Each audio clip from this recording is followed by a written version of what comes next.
Welcome to crime diaries. ఈ వారం మన గెస్ట్ కమ్యూనిటీ పోలీసింగ్ పట్ల ఎక్కువగా శ్రద్ధ చూపుతున్న ఓ ప్రాక్టికల్ పోలీస్ ఆఫీసర్. పేరు కొల్లు సురేష్ కుమార్ గారు, IPS superintendent of police, Komaram Bheem జిల్లా. ఆయన నిత్య విద్యార్థి ప్లస్ రెగ్యులర్గా పోలీస్ ప్రాక్టీసింగ్, అదేవిధంగా ఫిట్నెస్ మీద ఎక్కువగా శ్రద్ధ చూపిస్తారు. సాధారణంగా పోలీస్ ఆఫీసర్ అనగానే కాకి డ్రెస్సు, గుబురు మీసాలు, సీరియస్గా చూడడం, బూతులు మాట్లాడడం అన్న వాళ్ళకి ఆ ట్రెండ్ ఉండేది. ఆ ట్రెండ్ని పూర్తిగా బ్రేక్ చేస్తూ సురేష్ కుమార్ గారు ఒక సాఫ్ట్వేర్ ఇంజనీర్ లాగా, లేదా ఒక టీచర్ లాగా, లేదా ఒక జిమ్లో ట్రైనర్ లాగా కనిపిస్తుంటారు. ఆయన వచ్చిన వాళ్ళతో చాలా నవ్వుతూ మాట్లాడుతుంటారు.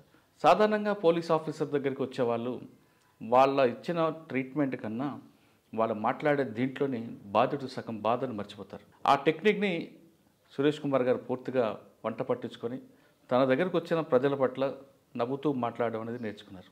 అటువంటి వ్యక్తిని మీకు పరిచయం చేస్తున్న ఆయన పోలీసింగ్లో ఏం నేర్చుకున్నారు, ఒక టీచర్గా తన కెరీర్ ప్రారంభమైన తర్వాత పోలీసింగ్లో ప్రజల పట్ల ఏ విధంగా ఉంటున్నారు, ఆయనకున్న హ్యాబిట్స్లో ఎక్కువగా సినిమా బుక్స్ చదవడం, ఫిట్నెస్ చేయడం, రెగ్యులర్గా మారథాన్ చేయడం, వీటితో పాటు ఎక్కువగా చదవడం, అంటే నిత్య విద్యార్థి అని కూడా ఆ డిపార్ట్మెంట్ వాళ్ళు చెప్తుంటారు.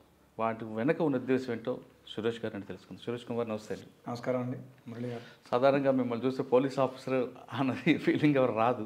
ముందుగా వీక్షకులు కూడా నా నమస్కారం. ఎందుకంటే మీరు క్లీన్ షేవ్, చక్కగా ఒక సాఫ్ట్వేర్ ఎంప్లాయీ లాగా, లేదా మీ బాడీ ఫిజిక్ చూస్తుంటే ఒక సినిమా హీరో లాగా ఇన్ని రకాల షేడ్స్ కనిపిస్తున్నాయి. పోలీస్ ఆఫీసర్ అనగానే అంటే ఇదే కాకుండా గతంలో ఆఫీస్ చాలామంది కూడా యూనిఫామ్ వేసుకొని మాట్లాడే వాళ్ళు ఉండరు, మీసాలతో ఉండేవారు, అన్ని రకాలుగా కనిపిస్తుంటాయి. కానీ మీ ట్రాక్ చూస్తుంటే ఎక్కువగా కమ్యూనిటీ పోలీస్ తనం, లేదా ప్రజలతో మమేకమయ్యే విధంగా ఉండడం, ప్రజలతో ఫ్రెండ్లీ పోలీసింగ్ ఉండడం, వీటి మీద ఎక్కువగా మీరు ఇంట్రెస్ట్ చూపిస్తున్నారు. అంటే పోలీస్ అన్న వ్యక్తికి ప్రజల సహకారం లేకపోతే ఏ పని సాధించలేడు అనేది మీకు బాగా ప్రగాఢ నమ్మకంలా కనిపిస్తుంది. అయితే ఇది ఫిట్నెస్ అనేది ఎందుకు కంటిన్యూ చేస్తున్నారు?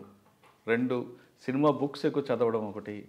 3, మీరు ఇంక పీజీల మీద పీజీలు చేస్తూ మీ పాప బాబుతో కూడా కాలేజీకి స్కూల్కి వెళ్ళే, వాళ్ళ కాలేజీకి వచ్చేసరికి కూడా మీరు కూడా వాళ్ళ కాలేజీకి వెళ్తుంటారు, మీ యూనివర్సిటీకి వెళ్తుంటారు, ఇద్దరు ఒకేసారి ముగ్గురు వెళ్ళి ఎగ్జామ్స్ రాసే అవకాశం కూడా కనిపిస్తుంటుంది.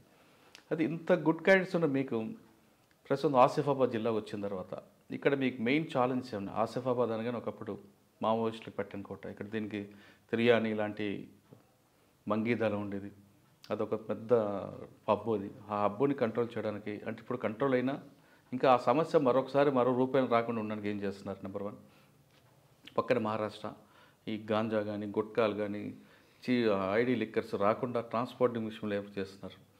3వది ఆర్గనైజ్డ్ క్రైమ్ ఇక్కడ కనిపిస్తుంటుంది కొన్ని ఏరియాలో, వాటిని కంట్రోల్ చేయడానికి ఏం చేస్తున్నారు?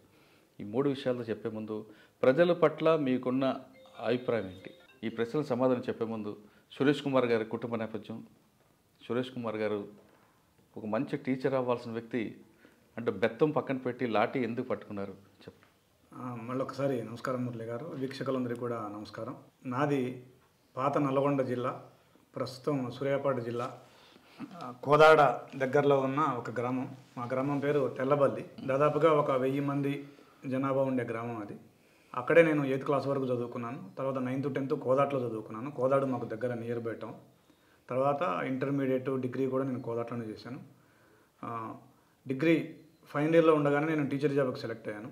ఆ తర్వాత మళ్ళీ నేను టీచర్ తోటి సంతృప్తి చెందకుండా మిగతా నాలాగే టీచర్గా జాయిన్ అయ్యి ఇంకా లెక్చరర్లుగా జాయిన్ అయిన వాళ్ళందరినీ స్ఫూర్తిగా తీసుకొని మళ్ళీ సివిల్స్ అనే ఓరియంటేషన్తో నేను బయటకు వచ్చి, తర్వాత నేను మళ్ళీ గ్రూప్ 2లో స్టేట్ ఫస్ట్ ర్యాంక్ సంపాదించి డిప్యూటీ తహసీల్దార్గా సెలెక్ట్ అయ్యాను. ఆ తర్వాత మళ్ళీ గ్రూప్ 1లో డిఎస్పీగా సెలెక్ట్ అయ్యాను. 2010వ సంవత్సరంలో నేను గ్రూప్ 1లో డిఎస్పీగా జాయిన్ అవ్వడం జరిగింది. నా కుటుంబ నేపథ్యం ఏంటంటే మా నాన్నగారు వ్యవసాయం చేసేవారు, అప్పారావు గారు. మా అమ్మ పేరు రాజ్యలక్ష్మి, గృహిణి. అదేవిధంగా నాకు 2 చెల్లెలు ఉన్నారు. నా పెద్ద చెల్లె కూడా నాతో పాటే డిప్యూటీ తహసీల్దార్గా సెలెక్ట్ అయింది. ఇద్దరం ఒకేసారి సెలెక్ట్ అయ్యాము. నా చిన్న చెల్లె కూడా తర్వాత మళ్ళీ గ్రూప్ 2 సెలెక్ట్ అయింది. But she left it and she was in Australia, సాఫ్ట్వేర్లో ఉంది. ఓకే, కానీ మీరు పుట్టి పెరిగిన ఊర్లో ఎక్కువగా టీచర్లు పోలీస్ ఆఫీసర్ ఎందుకు అవుతారండి? అంటే ఎస్పెషల్లీ మా సూర్యాపేట జిల్లాలో ఒక టీచర్ కానీ ఒక పోలీస్ కానీ అంటే చాలా క్రేజ్ ఉంటుంది. అంటే గతంలో ఉండే వాళ్ళకి, పెద్దవాళ్ళకి ప్రభుత్వ ఉద్యోగం అంటే 2 ఉద్యోగాలనే లెక్క. అయితే టీచర్ కావాలి, లేదంటే పోలీసు కానిస్టేబుల్ కానీ ఎస్ఐ కానీ. ఈ 2 ఉద్యోగాలంటేనే ప్రభుత్వ ఉద్యోగాలనే మా దగ్గర ఎక్కువగా ఆ అభిప్రాయం ఉంటుంది.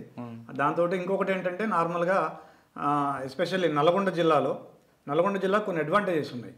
ఒకటి నాగార్జున సాగర్ రావడం, 1975 ఆ టైంలో నాగార్జున సాగర్ వాటర్ రావడం వల్ల, వరి పండడం వల్ల కొద్దిగా ఆర్థికంగా ఎదగడం.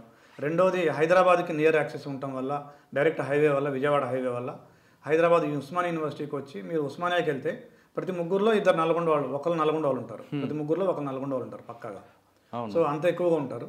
సో ఎప్పుడైతే ఆటోమేటిక్గా మనం ఉస్మానియాకి వెళ్ళిన తర్వాత ఆ ఉస్మానియాలో ఉండే కల్చర్ వల్ల, చదువుకునే ఇది వల్ల మనం తప్పకుండా మనం ఉద్యోగం సాధించేదానికి టీచర్ కానీ బీఈడీ కొట్టడం, తర్వాత టీచర్ కావడం, లేదంటే గ్రూప్స్ రాయడం, లేదంటే ఎస్ఐ ఉద్యోగం రాయడం, ఇదే లక్ష్యాలుగా ఉంటాయి. ఓకే, మీరు టీచర్ అయ్యారు, డిప్యూటీ తహసీల్దార్ అయ్యారు, ఇప్పుడు పోలీస్ అయ్యారు.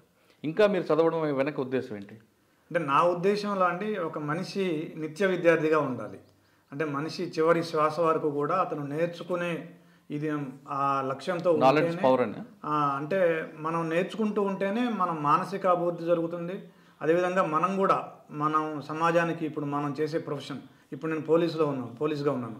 పోలీసులో కొత్త విషయాలు ఏంటి, సైబర్ క్రైమ్స్ ఏంటి, లేదంటే కొత్త లీగల్ ఆస్పెక్ట్స్ ఏంటి, లేదంటే కొత్త కమ్యూనిటీ ఆస్పెక్ట్స్ ఏంటి, సామాజిక అవసరాలు ఏంటి. సమాజం అనేది డైనమిక్, మారుతూ ఉంటుంది.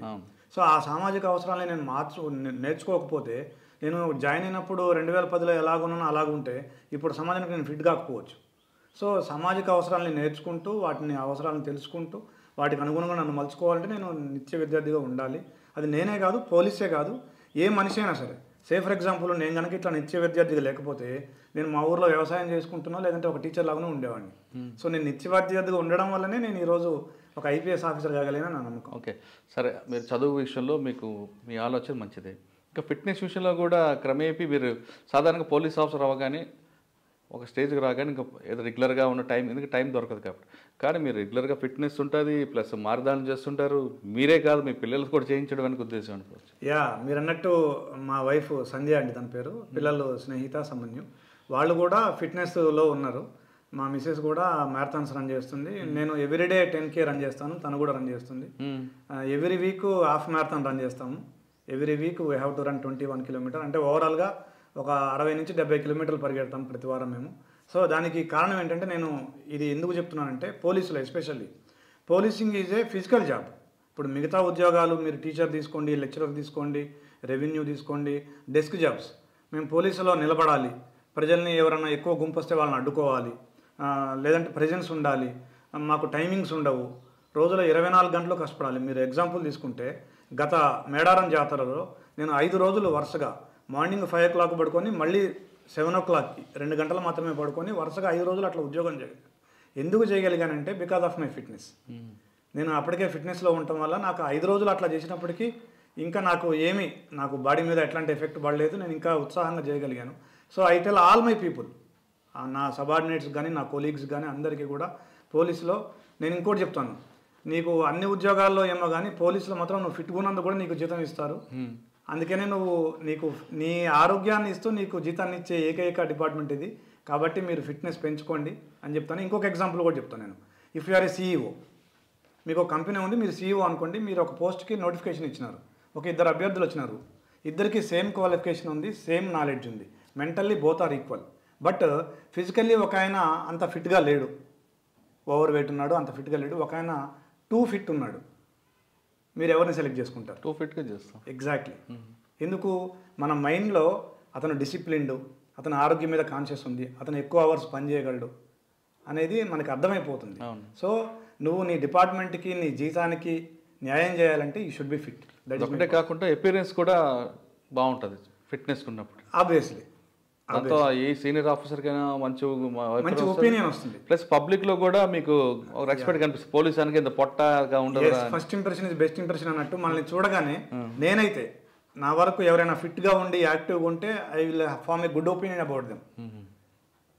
ఓకే, మరి మీ ఫ్యామిలీ కూడా ఎందుకు చూపిస్తున్నారండి? బికాజ్ ఆవిడ ఇంట్రెస్ట్తోనా? ఎస్ యాక్చువల్గా నిజం చెప్పాలంటే ఆవిడ కోసమే నేను రన్నింగ్ మొదలు పెట్టాను. అంతకుముందు నేను అంటే ఆవిడ కోసం అంటే పెళ్ళికి ముందా? లేదండి అదేం కాదు. పెళ్ళయ్యాక 17లో మేము స్టార్ట్ చేసాం రన్నింగ్. ఆహా. ఒక 1-5 ఈవినింగ్ ఇట్లాగే కూర్చొని మాట్లాడుతుంటే నువ్వు షటిల్ ఆడతావు, నువ్వు టెన్నిస్ ఆడతావు, you are maintaining your fitness, what about me అని అడిగింది ఆవిడ. సో నేను అప్పటికే కొన్ని స్టోరీస్ చదివినాను. టాటా CEO చంద్రశేఖర్ గారు ఆయన 50 ఏళ్ల వయసులో మ్యారథాన్ చేస్తున్నానని అన్నారు ఆయన ఒక ఇంటర్వ్యూలో. So I was inspired, why don't I అనుకున్నాను. సో నేను from tomorrow onwards will we go for running అన్నాను. She said okay, then we started running from that day. అచ్చా, మీది అరేంజ్ మ్యారేజా? ఎస్ అండి.